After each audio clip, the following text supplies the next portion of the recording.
Ciudad de México. Hasta hoy, la imagen de la Virgen de Guadalupe sorprende al mundo por sus enigmas. Aparecida misteriosamente sobre la tilma de un indio chichimeca, es llamada afectuosamente la Morenita por los rasgos de su cara que parecen ser mestizos. Por unos 500 años, Guadalupe ha sido un símbolo para los creyentes de América Latina.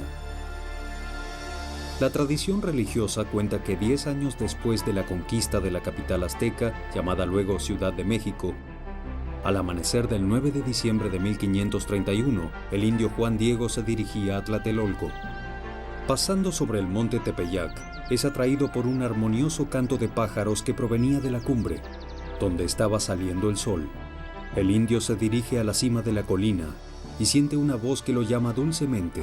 Ve una joven de pie, rodeada de luz, que le habla y se expresa en la lengua culta de los aztecas, el náhuatl.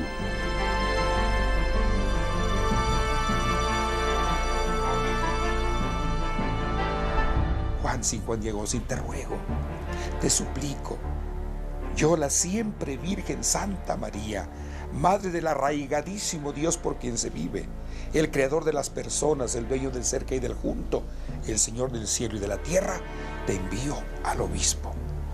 Y que le digas que quiere una casita aquí en el llano, para en ella mostrar al que es amor, al que es ternura, al que es compasión, al que es bondad, al que es paz, al que es verdad, al que es justicia. Y Juan Diego, presuroso, va a ver al obispo. Evidentemente que tuvo dificultades para ver al señor obispo.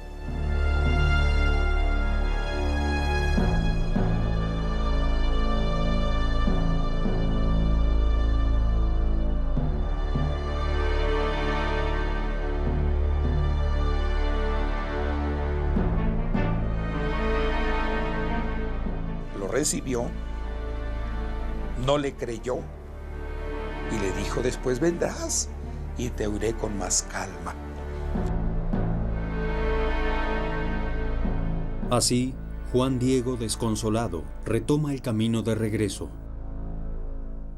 Ese mismo día, el indio sube nuevamente al monte Tepeyac y encuentra una vez más a María. Juan Diego le pregunta humildemente si es posible enviar a alguien más importante que él, más creíble, pero María responde: ve mañana otra vez al obispo, ve y dile que quiero aquí mi casita sagrada, mi templecito. Y Juan Diego, al día siguiente, domingo, por la tarde, vuelve otra vez a ver al señor obispo.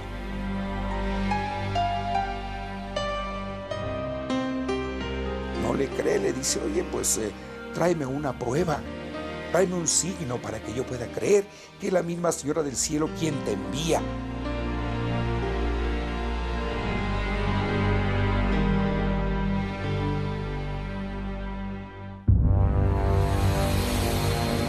Juan de Zumárraga, este era el nombre del primer obispo de la Ciudad de México, encarga a algunos frailes seguir al indio.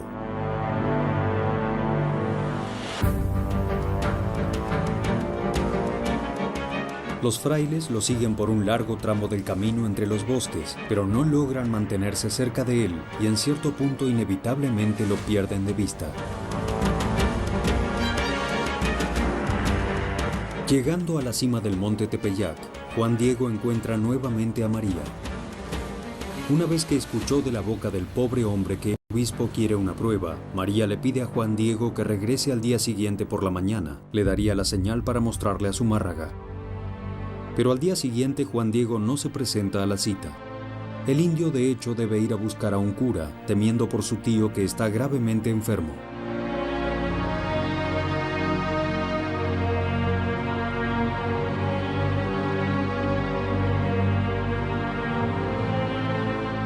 Se había prometido a sí mismo ver a la señora al día siguiente, pero con gran sorpresa ella va a su encuentro.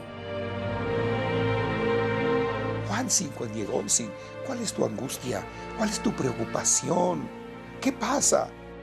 Después de haber escuchado las razones de Juan Diego, María dice: no te preocupes. ¿Tu tío ya sanó? ¿no estoy yo aquí que soy tu madre? Mira, ahora sube donde nos veíamos antes, donde nos encontramos en otras ocasiones. Ahí hay unas flores, córtalas, tráemelas. Y Juan Diego va presuroso a traer las flores, las acomoda en su tilma y se las lleva a la señora.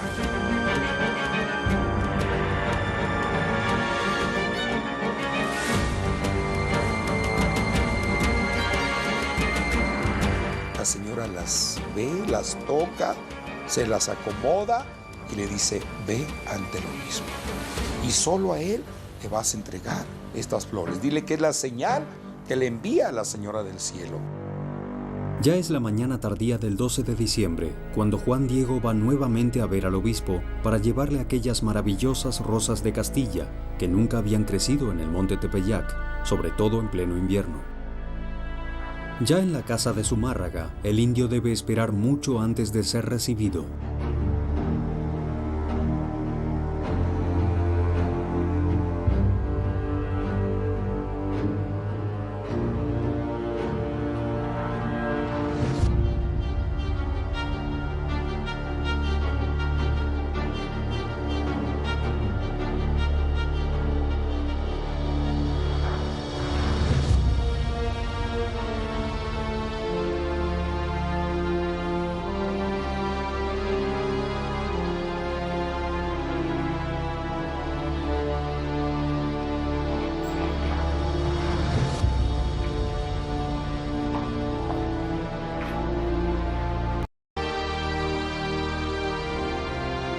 En ese instante, sobre aquel pobre tejido, se materializa la imagen de María.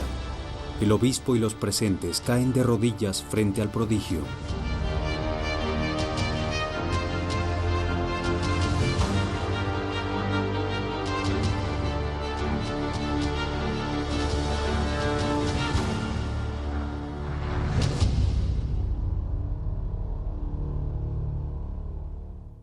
Juan Diego cumple con su tarea y vuelve a lo de su tío, a quien había dejado el día anterior. El tío le cuenta que la Virgen se apareció frente a su cabecera, presentándose con el nombre de Guadalupe. La historia de Juan Diego y de la Virgen de Guadalupe se difunde rápido oralmente, como en la tradición azteca.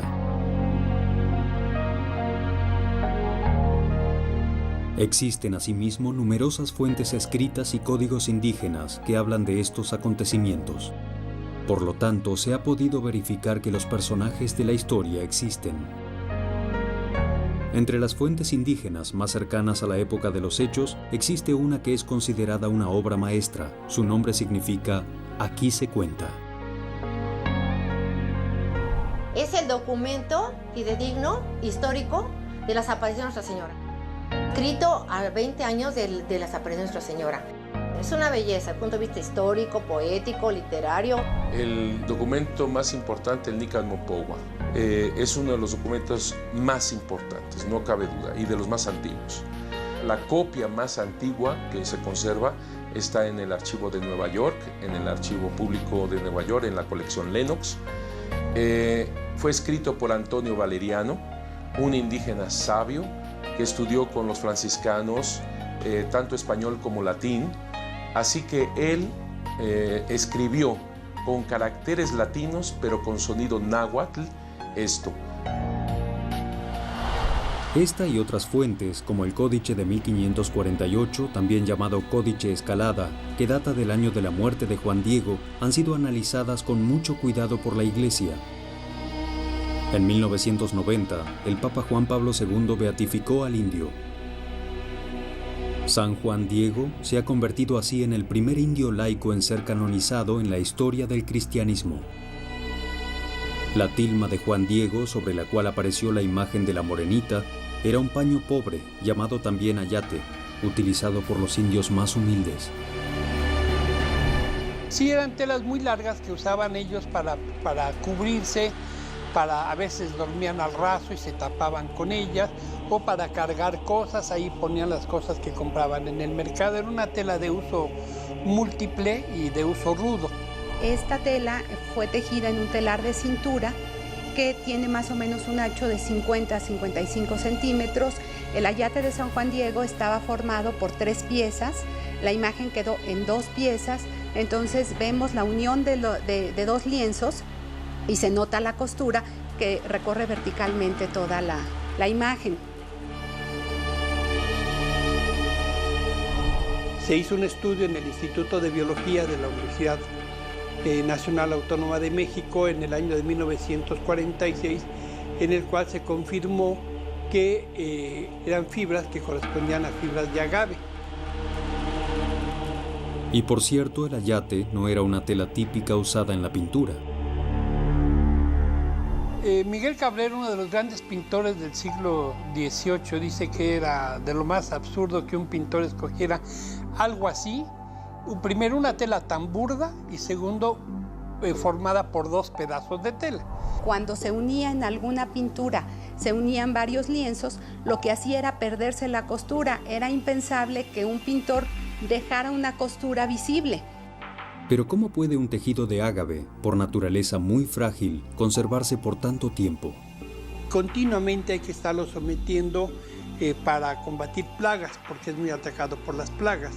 De modo que, digamos, a diferencia de la tela de lino, que puede durar muchos, las fibras de agave duran muy poco, es uno de los asuntos en los cuales ha habido sorpresa, digamos, por muchos investigadores, ya que la tela se ha conservado ya por más de 475 años, comparado con otras telas que se han hecho de material muy semejante al del ayate y que no han durado más de 10 años. En el caso concreto, hubo una pintura hecha por Rafael Gutiérrez a fines del siglo XVIII, que fue colocada en la iglesia del Pocito, muy cerca de la antigua ermita, de la antigua basílica, y que no duró más de 10 años. Después de 8 años, todos los colores que se habían utilizado habían cambiado, la tela se había demeritado mucho, se habían roto las fibras, a pesar de haber estado protegida con vidrio. Todo el ambiente donde se encontraba el ayate favorecía la putrefacción y la corrupción de las telas. Tengo que es un ambiente sumamente húmedo, es muy salitroso, el salitre se pega a las piedras y va desmoronando las piedras. La imagen original pues estuvo prácticamente 120 años sin la protección de vidrio. De modo que es una sorpresa el hecho de que esta tela tan frágil se haya conservado, y solo en últimos tiempos es cuando se han tomado medidas especiales para protegerla contra los ataques del medio ambiente. Recientemente se han hecho estudios que muestran que la tela sigue sin corromperse. Además, debe decirse que la tilma sobrevivió a un incidente en el cual fue vertido ácido nítrico sobre el tejido, hecho que ha causado la aparición de una mancha que, sin embargo, inexplicablemente está desapareciendo. Pero no solo eso, una bomba que explotó en un atentado en 1921 destruyó todo lo que había, doblando hasta un crucifijo macizo de bronce, mientras que la imagen fue la única cosa que permaneció íntegra. El modo en que la imagen se ha fijado sobre el tejido también es un misterio.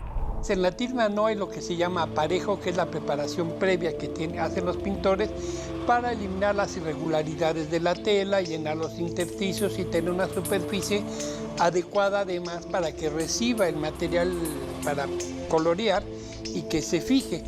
En el caso de la tilma, ya desde 1666 hay evidencias de que no hay esta preparación. El tejido de la tilma es tan abierto que se puede ver a través de ella. El brillo de los colores de la imagen de Guadalupe tampoco parece sufrir el ataque del tiempo. Tenemos descripción de cómo la veían, la han visto a lo largo de la historia y los colores que tenían y han permanecido. Tenemos pinturas que se conservan y conservan su color porque tienen toda una base de preparación y tienen una protección, un barniz final que va a proteger los colores. Y aún así, lo que pasa es que el barniz que se les ponía se va oxidando. En pintura, para obtener la sensación de volumen y profundidad, se dan varias capas de color, varias pinceladas de diferente tonalidad. Y en la imagen de la Virgen de Guadalupe, en el ayate, lo que tenemos es como si fuera en un solo brochazo o en una sola puesta de pintura. Incluso un hecho que nos sorprende mucho es que el tejido es un tejido muy burdo, porque se ven los nudos, se ven las partes más gruesas, sirven para dar ese volumen. En el labio de la Virgen, uno de los nudos de la tela ayuda a dar ese volumen y es lo que ahora sí que se vale de las imperfecciones del tejido para dar ese rostro. Ustedes podrán ver imágenes guadalupanas en todo el mundo y copias de pintores y ninguna ha igualado el rostro. A través de la fotografía infrarroja, técnica utilizada todavía hoy, por ejemplo en los estudios críticos de pinturas antiguas, en los años 80 los profesores Jody Smith y Philip Callahan, colaboradores de la NASA, confirman que en la tilma no existe una preparación del fondo para la pintura. Añaden que es total la ausencia de pinceladas. Ningún rasgo, ninguna técnica pictórica conocida. Y no solo eso.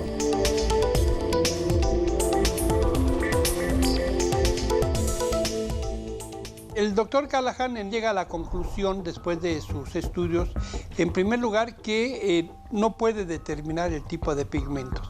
Le sorprende la conservación de los pigmentos después de tanto tiempo. Se muestra también muy sorprendido del hecho de que en la tilma no se vea maltrato producto del humo, de las radiaciones, de las veladoras, de las velas que se usaron. El descubrimiento de Callahan confirma los resultados de análisis químicos anteriores hechos sobre la tilma. También se ha podido ver a través de estos estudios que hay uno en particular que se hizo en 1936 por el doctor Richard Kuhn, que analizó una fibra amarilla y una fibra roja del ayate y pues no pudo determinar si los pigmentos eran de origen vegetal, de origen mineral o de origen animal. Ni tampoco se ha podido explicar la conservación de los pigmentos, que después de tantos años sigan conservándose en forma pues tan natural, se ven en una forma muy natural, y lo que no ha pasado incluso con muchas de las réplicas. El doctor Kuhn era un experto en estos temas, recibió el Premio Nobel de Química y conocía las composiciones químicas de ácidos, pigmentos, tintes, bases. Smith y Callahan afirmaron en cambio que algunas partes de la imagen podrían haber sido añadidas sucesivamente, como los rayos del sol, las estrellas en el manto y la luna bajo los pies de la Virgen. Pero entonces, ¿cómo se explica que todas las copias de la pintura, incluso muy cercanas a la época, presenten los mismos elementos de la imagen original? Una de las copias más antiguas, anterior a 1571, se encuentra en Italia, en la provincia de Génova.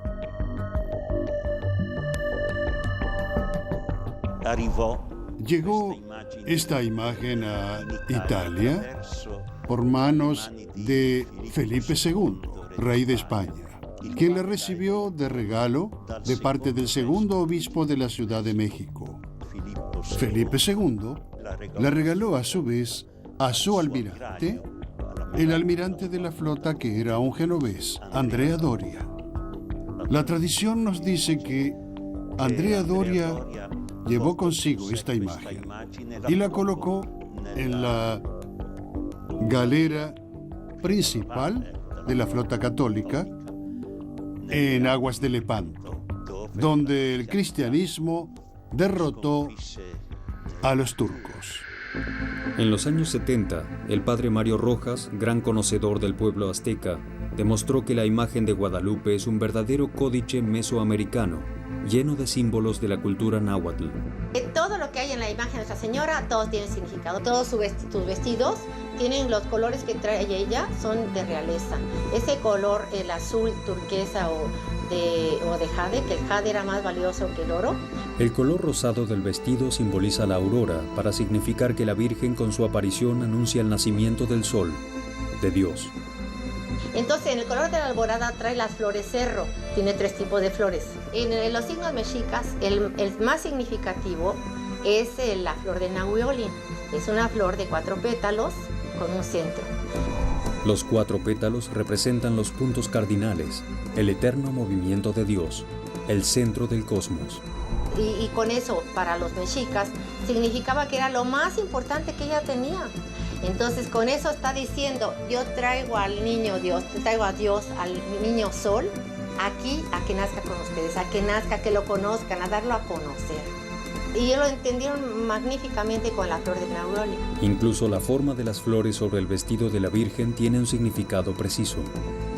Las flores cerro, que se les llaman así, porque tienen el signo es de cerros. Ellos en los planos ponían así los signos de cerros, como vienen ahí con unas volutitas y terminaban en piquito, porque con eso quiere decir Tepeyacatl, punta de cerro o cerro picudo. El padre Chávez exalta aún más el importante significado de estas flores que los indígenas llamaban flor y canto. Si la señal para el obispo son las flores en una tierra como el Tepeyac, muerta, árida, polvosa, salitrosa, donde no hay vida, y hay flores, y para el indígena es flor y canto, significa la verdad, la señal es mucho más potente, mucho más fuerte desde la mentalidad indígena que la española.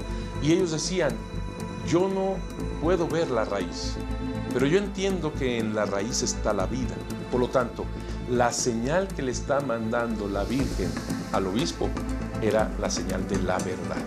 Todo esto que acabo de decir, los indígenas lo captaron porque era parte de su vida, era parte de su cultura.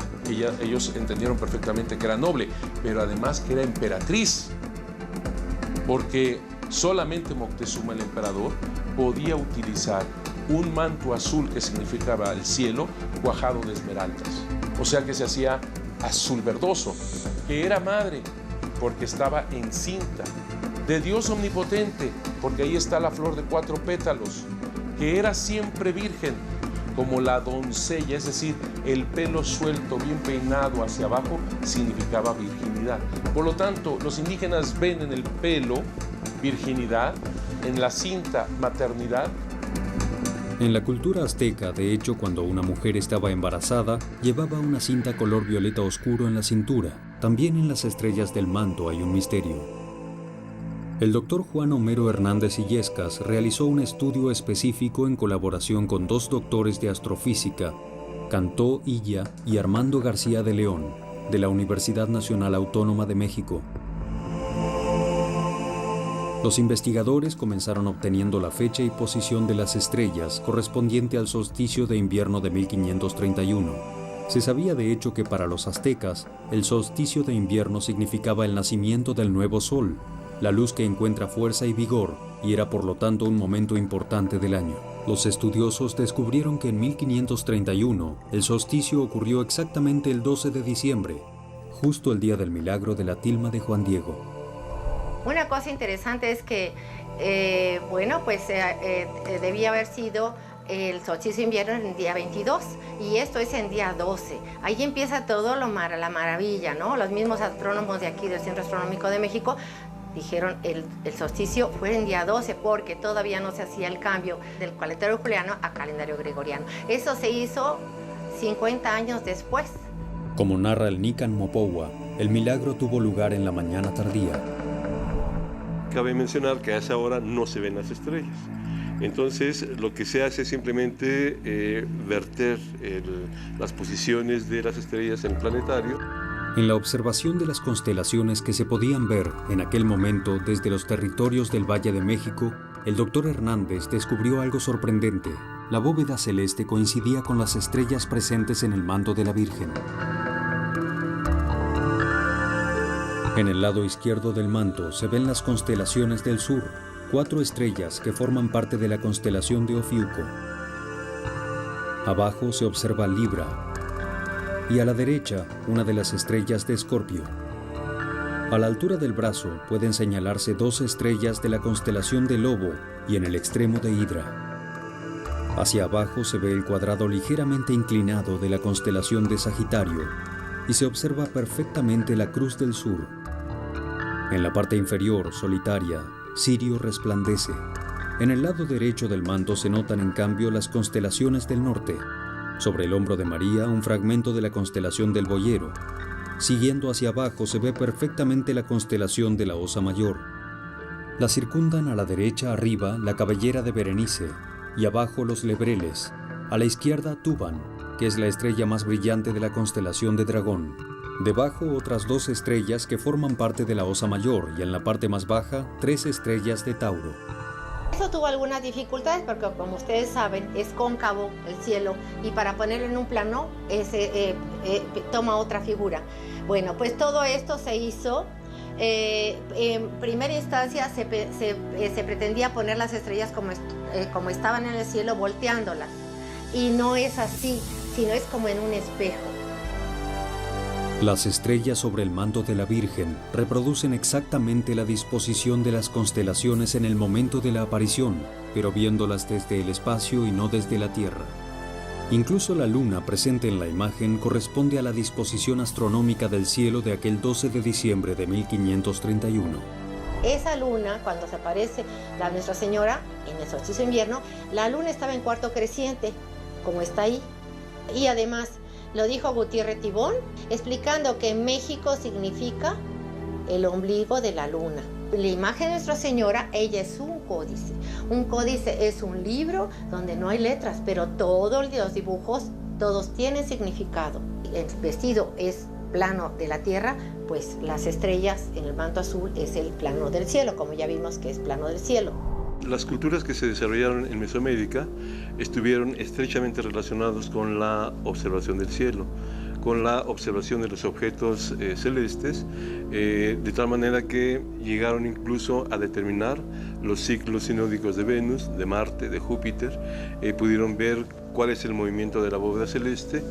El pueblo sí estaba permeado de toda esta actividad astronómica y eso permitía, por ejemplo, llevar a cabo las fiestas religiosas o bien actividades civiles o también obviamente de siembra y cosecha de alimentos. Lograron determinar ciclos astronómicos de conjunciones de planetas y digamos, construir una calendárica que lo podemos visualizar como un calendario lunisolar. O sea, estaba relacionado con los ciclos del Sol, con el ciclo de la Luna y además con el ciclo de Venus. El año 1531 debió ser un año muy especial en la compleja cosmogonía azteca.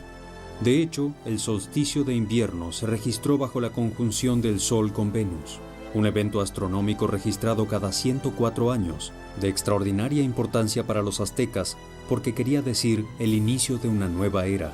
Los aztecas ya habían previsto que justo en aquel año llegaría una nueva era. El calendario de piedra, el calendario solar, el calendario de los aztecas, inicia una nueva era en la caseta 13 Caña, que es 1531. En 1521 se termina la conquista en México. Fue un momento terrible, espantoso para los indígenas.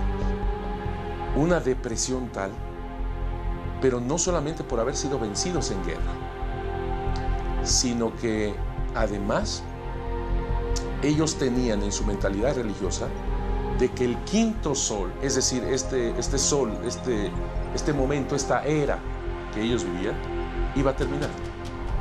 En la imagen de la Virgen y en el relato de las apariciones se encuentran referencias a una de las divinidades más amadas de los aztecas, la diosa Tonantzin, cuya festividad estaba asociada al solsticio de invierno.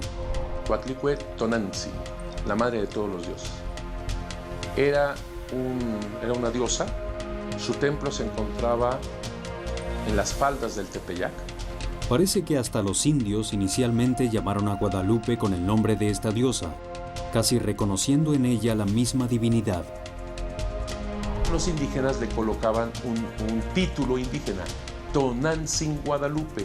Tonantzin no es un nombre, es un título, nuestra madrecita, así en forma reverencial. Pero entonces, ¿quién habría pintado esta imagen que representa una perfecta síntesis entre la iconografía cristiana y la cultura mesoamericana? A 10 años de la conquista de México, ¿quién podía tener este profundo conocimiento de ambos mundos? Además, ¿quién habría podido traducir este conocimiento en una obra maestra de armonía tal como es la imagen de Guadalupe? Los estudios sobre la imagen de la Morenita han demostrado que la pintura respeta la llamada proporción dorada, una correspondencia armónica entre las partes individuales y el todo, entre los espacios y los volúmenes, que los griegos conocían bien y que traducida en la proporción áurea, 1 a 6.18, está presente en la naturaleza, en el hombre, en las galaxias y hasta en la música. Mi esposo empieza por tomar como referencia la costura del medio. A partir de eso encuentra un cuadrado perfecto. Y de ese cuadrado perfecto, con un compás, se saca otra partecita, otra parte, que se añade, que es un rectángulo, un rectángulo más pequeño, y el total del cuadrado, el A más la B, o sea, el cuadrado más el rectángulo, ese es la proporción áurea o perfecta. En 2008, un matemático de nombre Fernando Ojeda Llanes, partiendo de los estudios de Pitágoras sobre la matemática y la música, hizo un descubrimiento sensacional. Utilizando el rectángulo áureo de la imagen como punto de partida, el matemático obtuvo un pentagrama, dándose cuenta que los símbolos del vestido y las estrellas del manto se insertan perfectamente como pausas y notas musicales. El resultado ha sido el descubrimiento de una real y verdadera melodía en la figura de la Virgen de Guadalupe.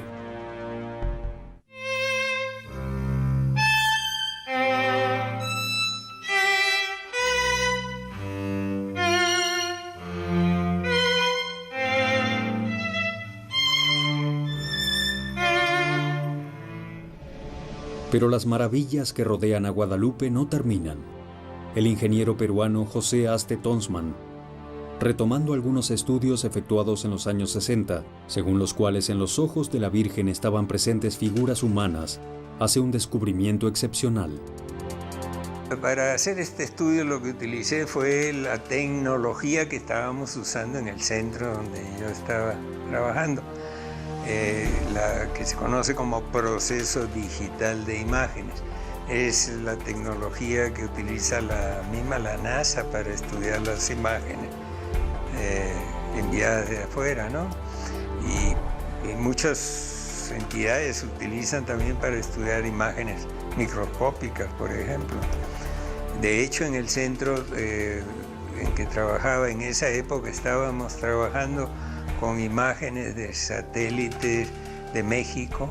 En la mayoría de las imágenes utilicé cuadritos o píxeles, picture elements se llama, de 25 por 25 micrones o milésimos de milímetro. Esto nos da que por 1 milímetro cuadrado, o sea, 1 milímetro por 1 milímetro, me tomaba 1600 puntitos. Las ampliaciones fueron 2000 veces para unos detalles muy específicos. Y hablamos cronológicamente, digamos, el primero que yo descubrí que me llamó mucho la atención es un indígena que está sentado con las piernas cruzadas, como lo hacían en esa época los mexicas. Tiene muchísimo detalle. El indígena que está sentado tiene una argolla en la oreja. El grosor de la argolla es más delgado que un cabello. El profesor también individualizó la que debería ser la figura del obispo y que corresponde perfectamente a algunas pinturas de la época en la que hay retratos de Juan de Zumárraga. Luego vio la figura de Juan Diego con una tilma alrededor del cuello. Luego encontré algo que me llamó la atención, que es una mujer pero de raza negra. Posteriormente me enteré de que sí estaba en historia.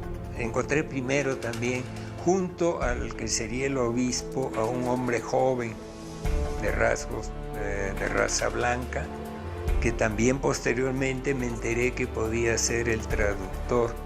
Sabemos que Zumárraga necesitaba un traductor cuando hablaba con los indígenas. Sabemos el nombre, se llamaba Juan González. Las últimas figuras que descubrió Tonsman pertenecen a un grupo familiar: madre, padre, 2 niños y otra pareja de adultos donde la mujer lleva al hijo sobre la espalda. En total son 13 figuras humanas que se observan en los ojos de Guadalupe.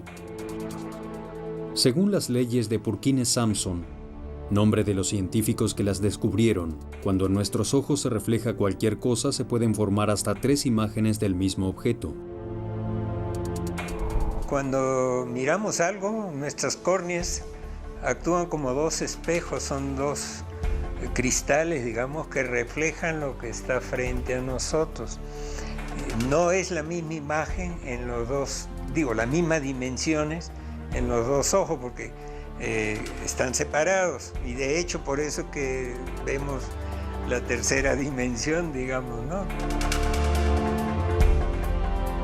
En los ojos de la Virgen son 13 las imágenes encontradas, pero están agrupadas en 2 escenas. Una de las dudas que aparecen muchas veces en la gente es como si la Virgen estaba en la tilma, ¿cómo puede ver al mismo Juan Diego? Pero eso es algo muy interesante. Al analizar la tilma, que sí se puede ver y le he analizado con mucho detalle, no está la imagen de la Virgen. Es como si fuera unos instantes antes de que se estampara. Entonces, la hipótesis dice que la Virgen está mirando frente al grupo, invisible. La morenita se le aparece al tío de Juan Diego y lo cura, y le revela también a él su nombre, Guadalupe. Pero Guadalupe era un nombre muy conocido ya en España, en la región de Extremadura. Está ligado a otra aparición de la Virgen, que tiene raíces incluso en el periodo en el que Lucas el Evangelista escribiera su Evangelio.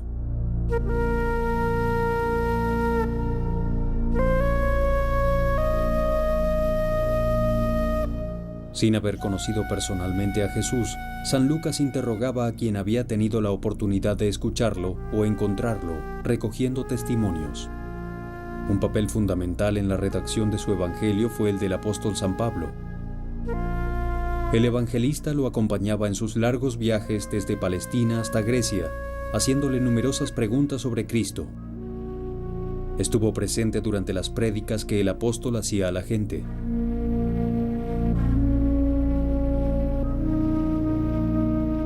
Pero sobre todo, el Evangelio de San Lucas refiere fielmente los relatos de la verdadera protagonista de esta increíble historia, María.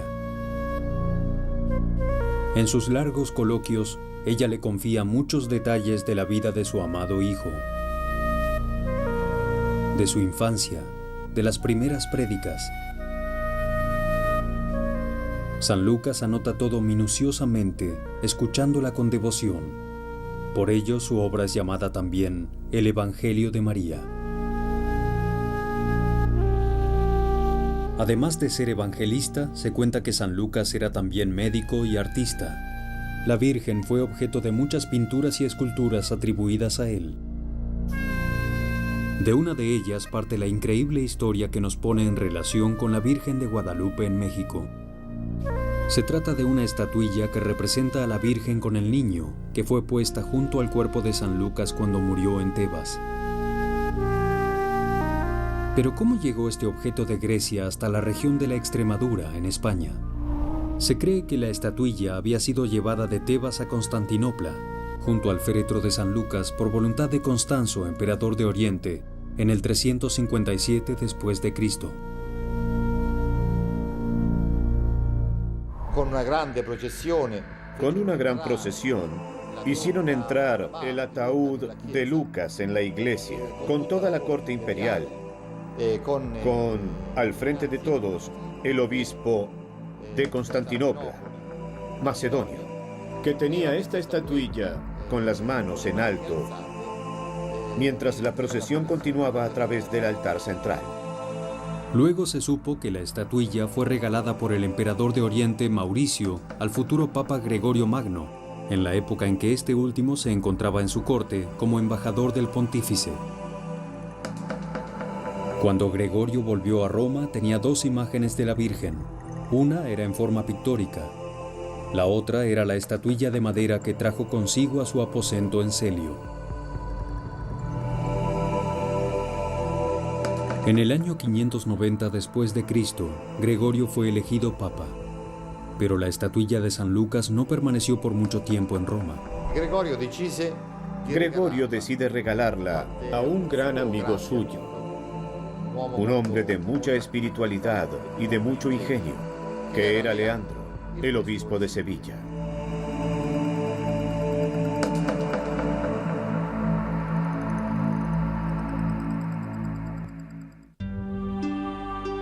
La estatuilla quedó sobre el altar mayor de la Catedral de Sevilla por casi un siglo, para luego desaparecer durante la invasión árabe de España.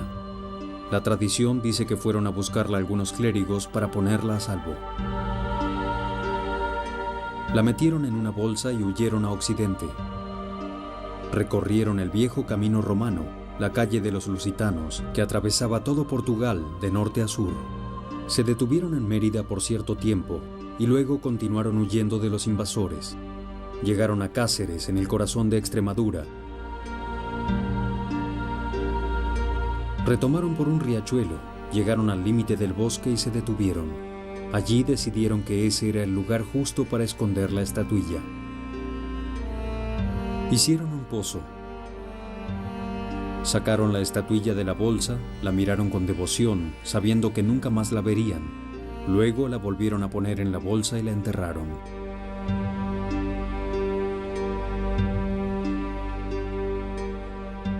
De esta estatuetta, lógicamente, non si seppe più nulla. De esta estatuilla, lógicamente, no se supo nada más.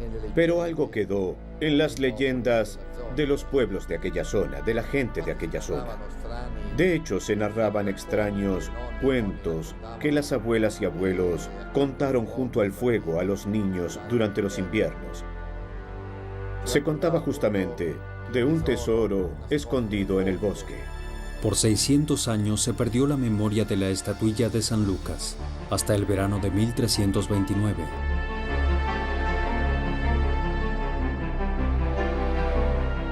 La tradición cuenta que en aquel año Gil Cordero, un pastor de Cáceres, se introdujo en el bosque para buscar una vaca extraviada de su manada. Vagó sin descanso por 3 largos días, recorriendo los inaccesibles senderos de Extremadura. Gil ya había perdido las esperanzas de encontrar a su vaca.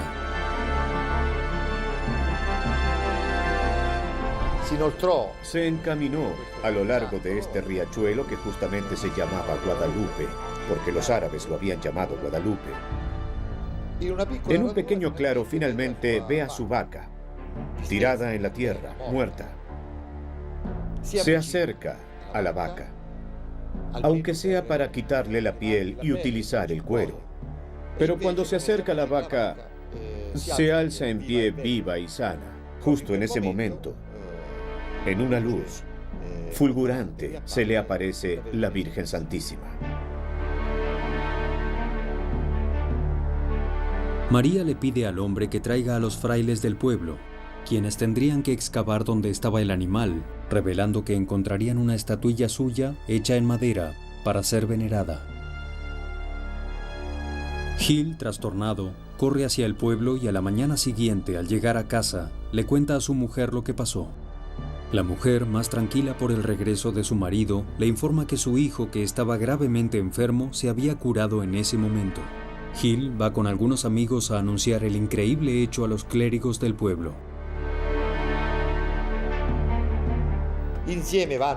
Van juntos a contarle a los curas lo que la Virgen le había dicho y subraya sobre todo una frase que la Virgen le dijo: que aquí sea construida una pequeña casa donde todos los pobres que llegarán deberán tener al menos una comida al día. Los curas van hacia la zona de la aparición, excavan y efectivamente encuentran la estatuilla de madera que Lucas había esculpido. Justo en aquel lugar, cercano al río Guadalupe, fue edificada una primera ermita, que pronto se convirtió en lugar de devoción y morada para los más pobres.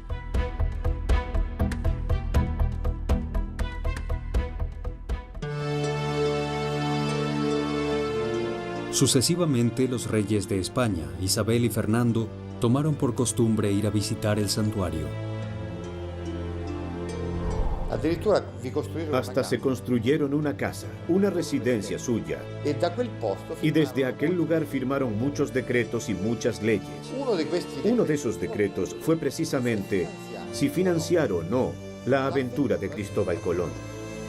Existen muchas pruebas acerca de una particular devoción de Cristóbal Colón por la Virgen de Guadalupe, en Extremadura. En su diario de a bordo quedó registrado un episodio importante.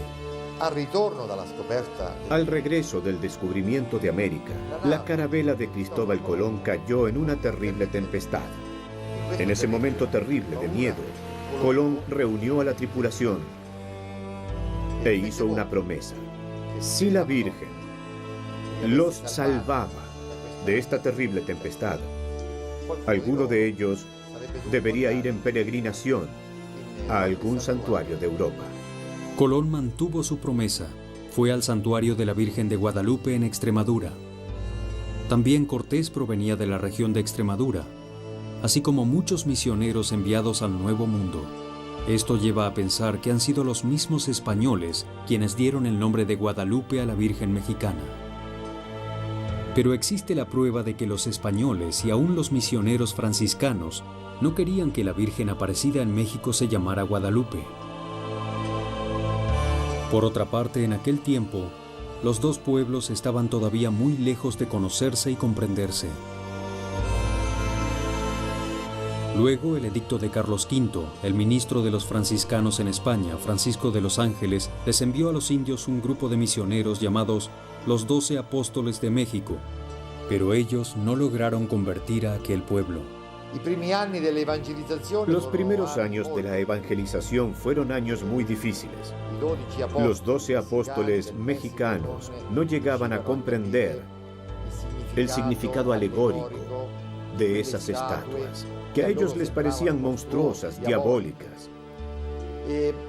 Y los mismos indios, sobre todo los sacerdotes, no llegaban a comprender por qué aquellos hombres tan santos, que llevaban un mensaje de paz, que llevaban un mensaje de hermandad, fueran tan distintos de sus hermanos blancos, españoles, que en cambio los torturaban, los privaban de la libertad, los mataban. Evidentemente una evangelización así era imposible. Imposible, era titánica. Imagínense ustedes, antes de 1531 habían alrededor de unos 35 misioneros franciscanos, poquísimos dominicos, algunos cuantos diocesanos, para una labor titánica ante una multitud de indígenas, cerca de 23 millones de habitantes. Resulta que los mismos españoles entre sí se mataban, se robaban, cometían las más grandes y graves injusticias entre ellos. El mismo Zumárraga fue víctima de un atentado por parte de la terrible Primera Audiencia, el gobierno español de México, y escribió al rey Carlos V contándole la trágica realidad de la colonia. Esta referencia con el obispo es muy importante, para mí es la clave, y es el obispo español. Es decir, la Virgen de Guadalupe viene por los indígenas que estaban en la tragedia de la conquista, de la enfermedad, de cómo su mundo se viene abajo. Viene por los españoles que se estaban destruyendo entre sí y que estaban tratando hasta de matar a su propio obispo. Ella vino para resolver los problemas de todos, no solamente el pueblo indígena. Ella se dirige también a los españoles de aquel entonces y a los mestizos que ya están naciendo. En ella se hermanaron dos grandes pueblos, humanamente irreconciliables, con visiones distintas, diferentes, con cosmogonías distintas, concepción tan diversa de Dios, del hombre, de la naturaleza. Sin embargo, en María nos unimos, en María nos integramos.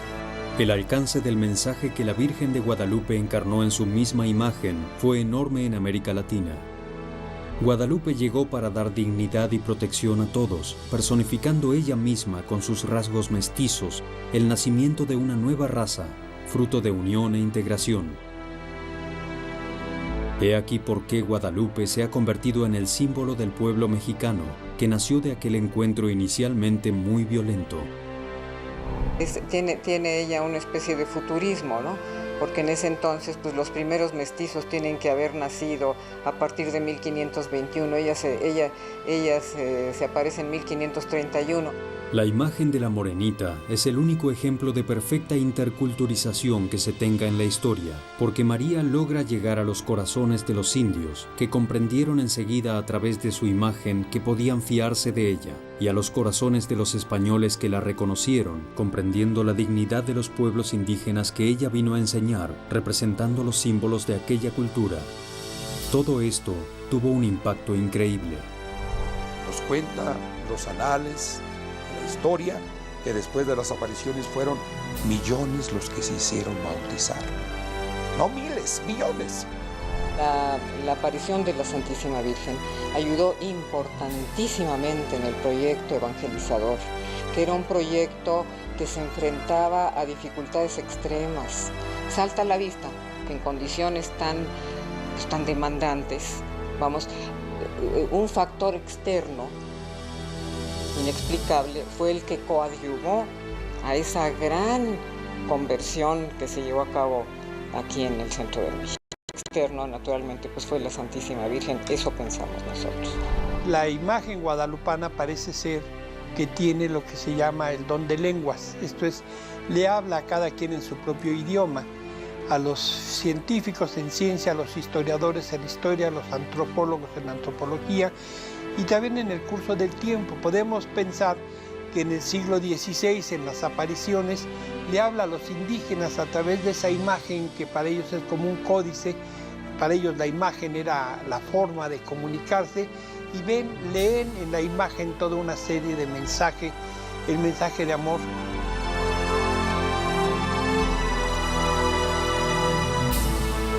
Es así que la tilma de un pobre indio, de características excepcionales, cambió la historia de los pueblos de América Latina.